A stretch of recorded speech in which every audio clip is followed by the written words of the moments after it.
الحمد لله رب العالمين والعاقبة للمتقين والصلاة والسلام دائما على أشرف الأنبياء والمرسلين أما بعد أعوذ بالله من الشيطان الرجيم بسم الله الرحمن الرحيم فآمنوا بالله ورسوله النبي الأمي الذي يؤمن بالله وكلماته واتبعوه لعلكم تهتدون صدق اللہ العظیم۔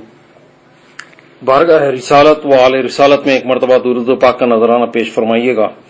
اللہم صلی علی سیدنا نبینا شفیعنا حبیبنا مولانا محمد وعلی آل محمد کما تحب و ترضى بأن تصلوا علیہ صلاۃ و سلام علیک یا رسول اللہ، صلاۃ و سلام علیک یا نبی اللہ۔ فآمنوا بالله ورسوله النبي الأمي الذي يؤمن بالله وكلماته واتبعوه لعلكم تهتدون۔ یہ سورہ الاعراف کی آیت ہے۔ اللہ تبارک و تعالی ارشاد فرماتا ہے، پس ایمان لاؤ اللہ تعالی پر اور ایمان لاؤ اس رسول پر جو نبی امی ہے، جو خود ایمان لایا ہے اللہ تعالی پر اور اس کے کلام پر، اور تم پیروی کرو اس کی تاکہ تم ہدایت یافتہ ہو جاؤ۔ اس آیت کریمہ کے ضمن میں کل ہم نے لفظ اللہ کی مختصر تشریح کی تھی اور اس مفہوم کو واضح کیا تھا۔ انشاءاللہ آج کی نشست میں رسول کا مفہوم بیان کیا جائے گا۔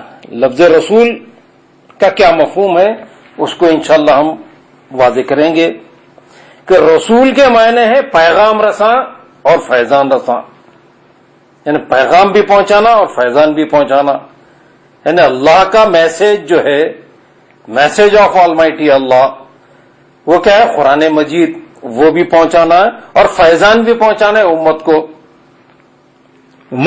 فیضان پہنچانا ہے۔ اللہ تبارک و تعالیٰ نے اس رسول کو رحمت للعالمین بنا کر بھیجا گیا۔ وما ارسلناک الا رحمت للعالمین، اے حبیب صلی اللہ علیہ وسلم، ہم نے آپ کو سارے عالموں کے لیے رحمت بنا کر بھیجا ہے۔ تو رسول سارے عالموں کے لیے رحمت ہے، تو رحمت پہنچاتے ہیں، رحمت بانٹتے ہیں۔ تو رسول اللہ کا پیغام بھی پہنچاتے ہیں اور رحمتیں بھی بانٹتے ہیں، فیضان پہنچاتے ہیں، امت کو مستفید فرماتے ہیں۔ یہ امت آپ سے بینیفٹ حاصل کرتی ہے، بینیفیشریز ہیں۔ تو لوگوں نے رسول کے لفظ کو اتنا عام اور اتنا ہلکا کر دیا اور معنی اس انداز میں بیان کیے کہ اس میں رسول کی عظمت کا پہلو اجاگر نہیں ہوتا، بلکہ رسول کی وہاں پر توہین کا مفہوم پیش کیا جاتا ہے کہ رسول کے معنی میسنجر، رسول کے معنی پوسٹ مین، کہ پوسٹ مین جو ہوتا ہے اپنا لیٹر دے کے گھر پہ لیٹر پہنچا دیتا ہے اور چلا جاتا ہے، تو نہ اس کو اس میٹر سے تعلق، نہ خط سے تعلق، اور نہ جس گھر پہ پہنچایا اس گھر سے تعلق۔ پوسٹ مین کا کام پہنچا دینا ہے، اب اس کے بعد لا تعلق۔ لیکن رسول جو ہے با اختیار رسول ہے،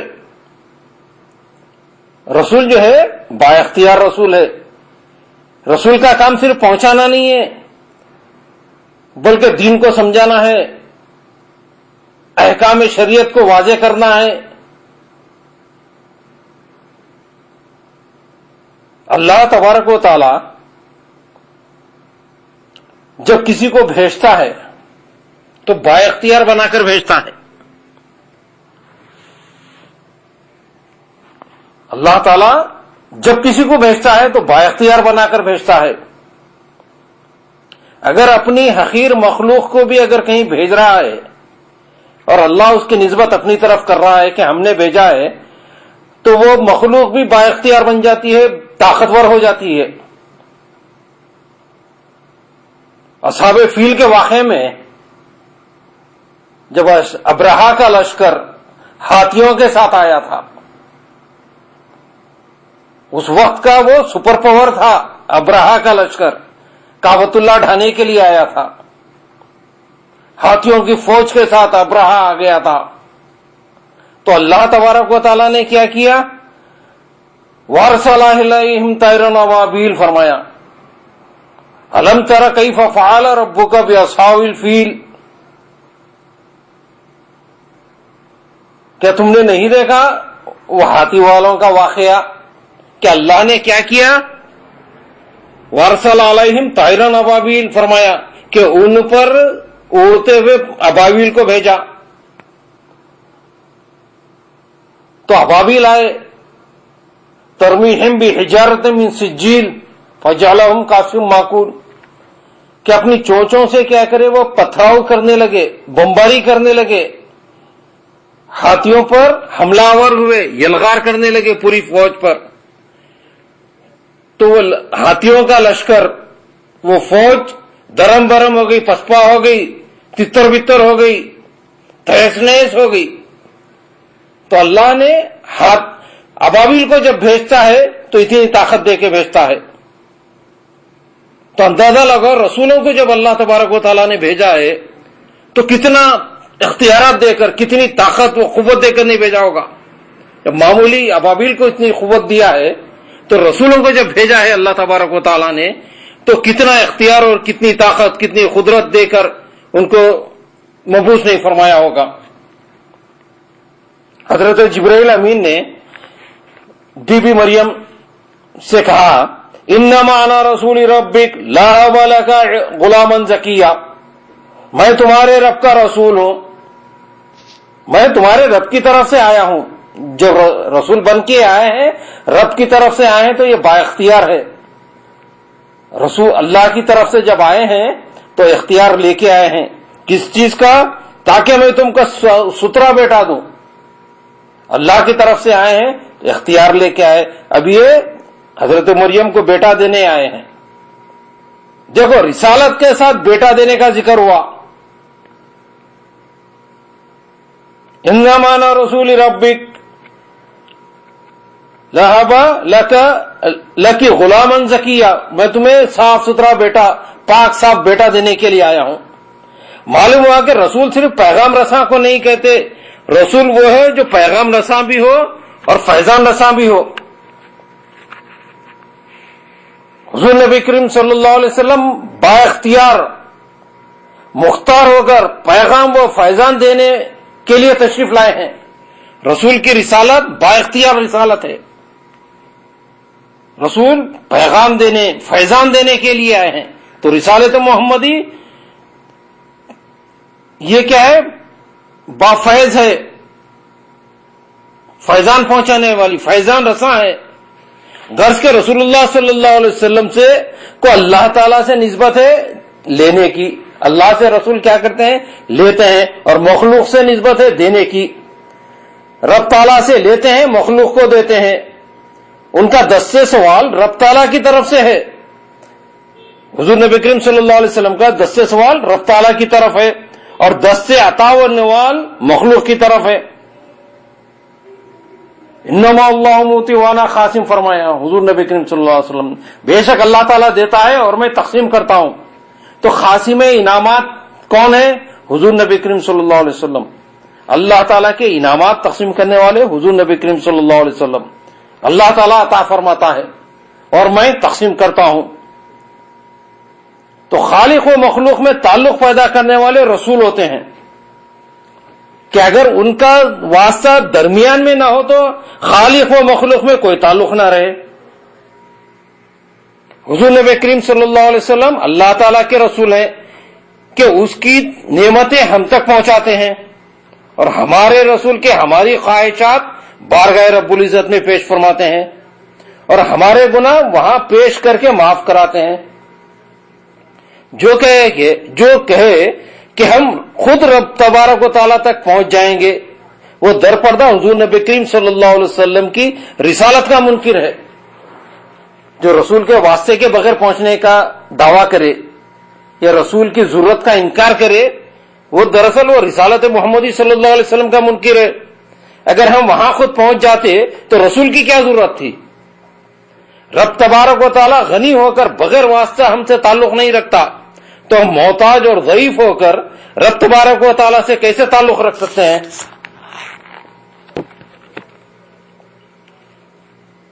اللہ تبارک و تعالیٰ نے ہمیں رسول اللہ صلی اللہ علیہ وسلم کے در پر کھڑا کر دیا اور فرمایا وما آتاکم الرسول فخذوہ وما نہاکم عنہ فانتہوا، اور رسول کریم جو تمہیں عطا کرے وہ لے لو اور جس سے تمہیں روکے رک جاؤ۔ یعنی اللہ تبارک و تعالیٰ نے ہمیں دربار رسالت صلی اللہ علیہ وسلم میں کھڑا کر دیا ہے، زندگی کے ہر شعبے میں احکام رسالت کی پابندی کریں، انہیں سر آنکھوں پر رکھیں، اسی میں تمہاری فلاح ہے۔ اللہ کے رسول نے جن اشیاء کو حرام قرار دیا انہیں حرام سمجھنا اطاعت کا تقاضا ہے، لیکن جو شخص ایسا نہیں سمجھتا وہ سنت نبوی کا منکر ہے، اور جو سنت نبوی کا منکر ہو وہ آخرت میں سزا پاتا ہے۔ تو رسول کا کام پیغام پہنچانا ہی نہیں ہے بلکہ شریعت عطا کرنا ہے، دین عطا کرنا ہے، اور جو تم کو دے دے وہ لینا ہے، اور جس چیز سے روک دے اس سے رکنا ہے۔ رسول جس چیز کو حلال کر دے وہ حلال، رسول جس چیز کو حرام قرار دے دے وہ حرام۔ معلوم ہوا کہ اطاعت خدا اور اطاعت مصطفیٰ کتنی اہم چیز ہے، اور جو اطاعت خدا اور اطاعت مصطفیٰ کو چھوڑ دیتا ہے اس کے لیے ذلت اور رسوائی مقدر بن جاتی ہے۔ حضرت ابو ہریرہ رضی اللہ تعالیٰ عنہ سے روایت ہے کہ حضور نبی کریم صلی اللہ علیہ وسلم نے فرمایا کل امت یدخلون الجنہ الا من ابا، یعنی تمام امت جنت میں داخل ہوگی مگر جس نے انکار کیا وہ جنت میں داخل نہیں ہوگا۔ صحابہ کرام نے عرض کیا یا رسول اللہ صلی اللہ علیہ وسلم من یابا، یعنی انکار کون کرے گا؟ فرمایا من اطاعنی دخل الجنہ ومن عصانی فقد ابا، جس نے میری اطاعت کی وہ جنت میں داخل ہوگا اور جس نے میری نافرمانی کی اس نے انکار کیا۔ تو گیا رسول کی اطاعت کا انکار کرنا وہ انکار ہے، جو اطاعت نہ کرے وہ منکر ہے اور وہ جہنم کا راستہ ہے۔ اللہ تبارک و تعالیٰ فرماتا ہے من یطیع الرسول فقد اطاع اللہ، یعنی جس نے اطاعت کی رسول کی تو یقیناً اس نے اطاعت کی اللہ کی۔ تو رسول کی اطاعت اللہ کی اطاعت کوئی الگ نہیں۔ اس آیت میں یہ بتایا گیا کہ اللہ تبارک و تعالیٰ کی اطاعت کا مطلب یہ ہے کہ اللہ تبارک و تعالیٰ کی اطاعت اس کے رسول کے واسطے سے کی جائے۔ اطاعت الہی کے لیے اطاعت رسول شرط ہے، کیونکہ اطاعت رسول کے بغیر اطاعت خدا ممکن ہی نہیں ہے۔ اب نتیجہ یہ نکلا کہ قرآن کی تفہیم و ترجمانی کے لیے رسول کے اقوال و اعمال و کردار کی ضرورت ہے، کیونکہ قرآن تو کتاب صامت ہے اور رسول قرآن ناطق ہے، بولتا ہوا قرآن ہے۔ کتنا کھول کر بتا دیا کہ اللہ کا مطیع وہی ہے جو اس کے رسول کا مطیع ہے۔ لاکھ دعویٰ کرے اطاعت رسول اور اتباع قرآن کا، وہ جھوٹا ہے جب تک رسول کریم کی سنت کا پابند نہ ہو۔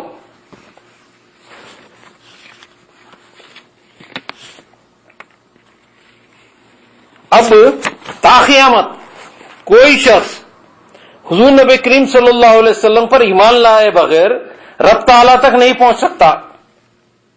اب خدا رسی کا ذریعہ جو ہے صرف اور صرف حضور نبی کریم صلی اللہ علیہ وسلم ہے، تو سب ان کی اتباع بھی کرو۔ اگر تم ان رسول پر ایمان لا کر ان کے متبع ہوئے تو امید کرو کہ تم ہدایت پا جاؤ گے۔ اب ہدایت کے لیے رسول کی اتباع، رسول کی پیروی، رسول پر ایمان یہ ضروری۔ تو رسول صرف پیغام پہنچانے کے لیے نہیں ہے بلکہ رسول پر ایمان لانا ہے، رسول کی اتباع کرنا ہے، اقتداء کرنا ہے، اطاعت کرنا ہے۔ اگر یہ نہیں کریں گے تو منکر ہو جاؤ گے، کافر ہو جاؤ گے۔ ہمارے لیے حضور نبی کریم صلی اللہ علیہ وسلم کی سنت کے اتباع کے بغیر کوئی چارہ کار نہیں، کیونکہ اللہ تبارک و تعالیٰ نے قرآن حکیم کا صحیح علم اپنے رسول کو عطا فرمایا، اور اس کے معانی و مطالب کے بیان، اس کے اجمال کی تفسیر اور اوامر و نواہی کی وضاحت کا منصب فقط اپنے محبوب مکرم صلی اللہ تعالی علیہ وسلم کو تفویض فرمایا۔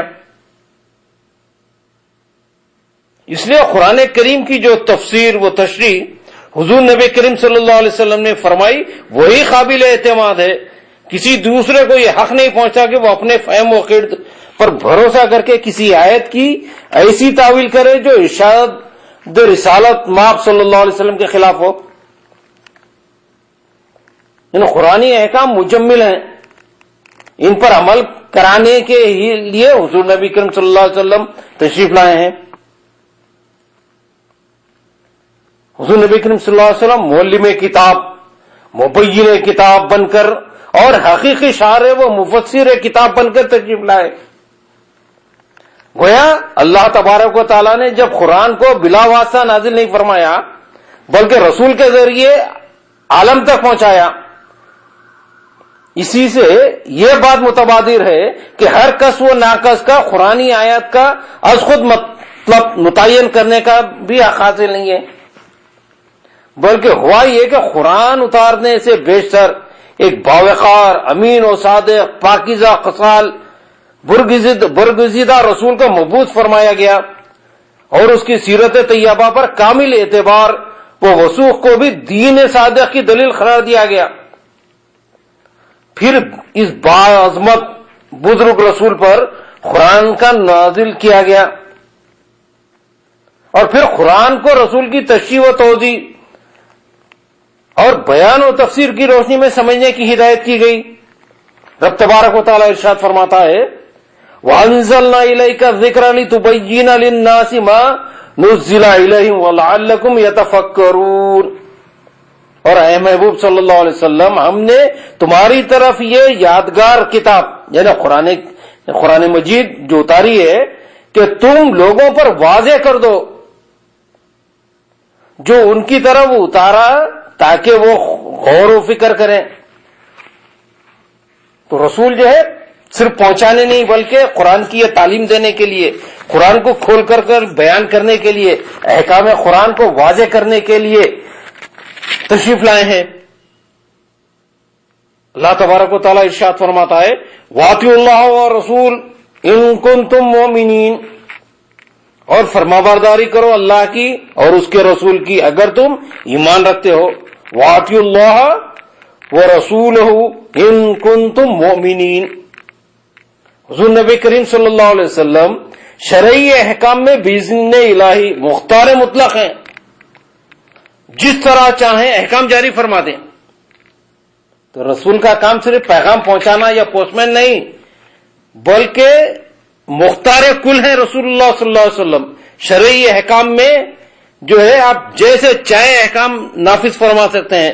حضور نبی کریم صلی اللہ علیہ وسلم کی اطاعت مطلقاً واجب ہے، خواہ عقل میں آئے یا نہ آئے. اگر حضور نبی کریم صلی اللہ علیہ وسلم ایسا حکم دیں جو ہم کو قرآن کے حکم کے خلاف معلوم ہو تب بھی حضور نبی کریم صلی اللہ علیہ وسلم کی اتباع کی جائے. تم برلا چوں چرا حضور نبی کریم صلی اللہ علیہ وسلم کے حکم پر سر جھکا دو. اگر تم مومن کامل ہو تو 3 کام کرو، یعنی اللہ سے ڈرو، تقوی اختیار کرو، کسی کی طرف سے دل میں میل نہ رکھو، ہر مسلمان کی طرف سے دل صاف رکھو یعنی اصلاح نفس، ہر حال میں اللہ رسول کی فرمانبرداری کرو. تمہارے یہ اعمال تمہارے ایمان کامل کی دلیلیں ہیں. یہ چیزیں تقاضا ایمان بھی ہیں اور مومن کامل ہونے کی نشانیاں بھی ہیں. تو حضور نبی کریم صلی اللہ علیہ وسلم کی فیض رسانی غیر محدود ہے کہ حضور نبی کریم صلی اللہ علیہ وسلم سب کو ہمیشہ فیض دیے. حضور نبی کریم صلی اللہ علیہ وسلم سب کو ہمیشہ فیض پہنچاتے رہے، سارے عالم کو آپ فیض پہنچاتے رہے اور قیامت تک پہنچاتے رہیں گے کہ وَمَا أَرْسَلْنَاكَ إِلَّا رَحْمَةً لِّلْعَالَمِينَ فرمایا گیا. اب سارے عالموں کے لیے رحمت ہے اور یہ جب تک یہ عالم رہے گا جب تک آپ سب کو فیض پہنچاتے رہیں گے. اللہ تبارک و تعالیٰ کی طرف سے تبلیغ کرنے والا رسول ہے. عام طور پر لوگ یہ سمجھتے ہیں کہ رسول کے معنی خاصی طور پیغام لے جانے والا، مگر یہ صرف رسول کے لغوی معنی ہیں کہ میسنجر، یہ میسج کنوے کرنے والا. اصلاح شریعت میں اللہ تبارک و تعالیٰ کے اور برگزیدہ اور منتخب پیغام بر کو کا نام ہے جو اللہ تبارک و تعالیٰ کی طرف سے نئی کتاب و شریعت کے ساتھ ہدایت کے لیے دنیا میں مبعوث کیا جاتا ہے. دین لے کر آتا ہے رسول. کتاب لے کر آتا ہے، شریعت لے کر آتا ہے رسول. مرتبہ رسالت وہ بعظمت، وہ بلند مقام ہے کہ انسانیت کے لیے اس سے بلند و بالا مقام ممکن ہی نہیں ہے. سب سے بلند ترین مقام جو ہے وہ جو ہے رسالت کا مقام ہے. قرآن مجید میں رب تبارک و تعالی ارشاد فرماتا ہے اللہ یصطفی من الملائکۃ رسولا ومن الناس ان اللہ سمیع بصیر. یعنی اللہ تبارک و تعالی ملائکہ اور انسانوں میں سے رسولوں کو چن لیتا ہے. بے شک اللہ تبارک و تعالی بہت زیادہ سننے والا، بہت زیادہ دیکھنے والا ہے. رسول وہی ہوتا ہے جس کو اللہ عالم الغیب و شہادہ تمام فرشتوں یا تمام انسانوں میں سے چن کر منصب رسالت کے لیے انتخاب فرما لیتا ہے. ہم جب کسی چیز کو چنتے ہیں تو کوئی ناقص چیز کو نہیں چنتے ہیں، اچھی سے اچھی چیز کو چننا چاہتے ہیں. جو سب سے بہتر ہو وہ چیز کو ہم اپنے لیے منتخب کرتے ہیں، بہتر سے بہتر. لیکن کبھی ہمارے علم، ہمارے تجربے کی بنیاد پر وہ ناقص بھی ہو جاتی ہے. ہم اوپر سے چنتے ہیں کہ بہت اچھا پھل دکھ رہا ہے لیکن اندر کیڑ ہے. اوپر سے ترکاری بہت اچھی معلوم ہو رہی ہے، اندر سے ناقص ہے. تو یہ ہمارے علم اور ہماری آنکھوں کی وجہ سے، ہمارے تجربے کی وجہ سے ہوتی ہے. لیکن رب تبارک و تعالی جب کسی کو چنتا ہے، اللہ کا جو منتخب ہوتا ہے، تو اس کا اندازہ لگاؤ کہ اللہ کس طرح سے بہتر پاک صاف منزہ اور سب سے اعلیٰ و عرفہ معظم کو چنتا ہے اللہ تبارک و تعالی. اللہ کا انتخاب کا اندازہ لگائیں آپ کہ اللہ کس کو چنتا ہے. یعنی عالم الغیبی و شہادہ جب چن رہا ہے تو وہاں پر دھوکے کا یہاں سوال ہی نہیں ہے کہ اللہ تبارک و تعالی جس کو چنتا ہے وہ بہت ہی کامل، اکمل، ممتاز اور بعظمت ہوتا ہے. وہ اللہ تبارک و تعالی ارشاد فرماتا ہے اللہ عالم حیث یجعل رسالتی. یعنی منصب رسالت کے قابل کون ہے، اللہ تعالیٰ اس کو ہی جانتا ہے. یعنی اللہ تعالیٰ اپنی مخلوق میں سے سب کو جانتا ہے کہ ان میں سب سے زیادہ عظمت والا، فضیلت والا، کرامت والا، مرتبے والا، بزرگی والا، سب سے بہتر کون ہے. اللہ تبارک و تعالیٰ اس کا انتخاب فرماتا ہے. تو یہ اللہ کا انتخاب ہوتا ہے. رسول جو ہے اللہ کا انتخاب ہوتا ہے. اور جب جس دور میں اللہ نے جس نبی کو منتخب کیا، اس دور میں، اس زمانے میں سب سے بہتر وہی. ساری مخلوق اس دور کی جو ہے، اس زمانے کی، اس میں سب سے بہتر وہ نبی، وہ رسول جو ہے سب سے بہتر. جس دور میں جس کو منتخب کیا اللہ نے سب سے بہتر. تو اللہ تبارک و تعالیٰ اپنے علم کے مطابق تمام ملائکہ یا تمام انسانوں میں سے ان ہستیوں کو جو منصب رسالت کے قابل ہیں چن چن کر اپنی رسالت کے لیے منتخب فرما لیتا ہے. تو یہ اللہ کا انتخاب ہے. یہ دا بیسٹ جو ہوتا ہے، آخری جو سب سے بہترین ہوتا ہے، اللہ اس کو چنتا ہے، وہ رسول بناتا ہے. تو یہ اللہ کا انتخاب ہوتا ہے. تو یہ ناقص کا سوال نہیں ہے. اللہ تعالیٰ کسی ناقص کو نہیں چنتا ہے، کامل کو چنتا ہے، اکمل کو چنتا ہے. سب سے بہترین جو ہوتا ہے اس کو چنتا ہے. اللہ تبارک و تعالیٰ جو خلاق عالم ہے، جو عالم الغیبی و شہادہ ہے، جو ساری دنیا کا سمیع و بصیر ہے، جو سارے جہاں کا علیم و خبیر ہے، جب وہ اپنے علم و قدرت و ارادے کے مطابق تمام انسانوں میں سے عہد نبوت و رسالت اور اپنی خلافت و نیابت کے لیے جس برگزیدہ وہ معظم کو چنے گا تو وہ کتنا بلند مرتبہ ہوگا اور کس قدر عظیم المرتبت اور اعلیٰ سے اعلیٰ درجے کا باکمال بلکہ سراپا کمال شخص ہوگا. اندازہ لگائیں آپ. اللہم صلی علی سیدنا نبینا شفیعنا حبیبنا مولانا محمد رسول جب اللہ تعالیٰ کا برگزیدہ اور چنا ہوا ہوتا ہے تو یقیناً تمام نقائص و عیوب سے پاک ہوتا ہے. اللہ تبارک و تعالیٰ انبیاء کو معصوم بناتا ہے، انبیاء گناہوں سے پاک، وہ تصور بھی نہیں، محال ہے گناہوں کا تصور بھی، صغیرہ و کبیرہ تمام گناہوں سے پاک انبیاء کرام. اللہ کے چنندہ ہے، اللہ کے منتخبہ ہے یہ، اور اس میں کمال ہی کمال ہو. یہ تو عام رسولوں کی شان ہے، مگر اللہ تبارک و تعالیٰ کا ارشاد ہے وَلَٰكِنَّ اللَّهَ يَجْتَبِي مِن رُّسُلِهِ مَن يَشَاءُ، یعنی اللہ تبارک و تعالیٰ اپنے ان چنے ہوئے رسولوں میں سے پھر جس کو چاہتا ہے خاص طور سے چن لیتا ہے. تمام رسول چنے ہوئے ہیں، اب ان میں سے بھی چن رہا ہے. تمام رسولوں میں بعض کو بعض پر فضیلت ہے. تِلْكَ الرُّسُلُ فَضَّلْنَا بَعْضَهُمْ عَلَىٰ بَعْضٍ مِنْهُمْ مَنْ كَلَّمَ اللَّهُ وَرَفَعَ بَعْضَهُمْ دَرَجَاتٍ، یعنی اللہ نے ایک رسول کو دوسرے پر فضیلت دی ہے، کسی سے کلام فرمایا، کسی کو درجوں بلند فرما دیا، آخری بلندی پر پہنچا دیا، معراج عطا فرما دیا، دیدار رتنا نصیب فرمایا.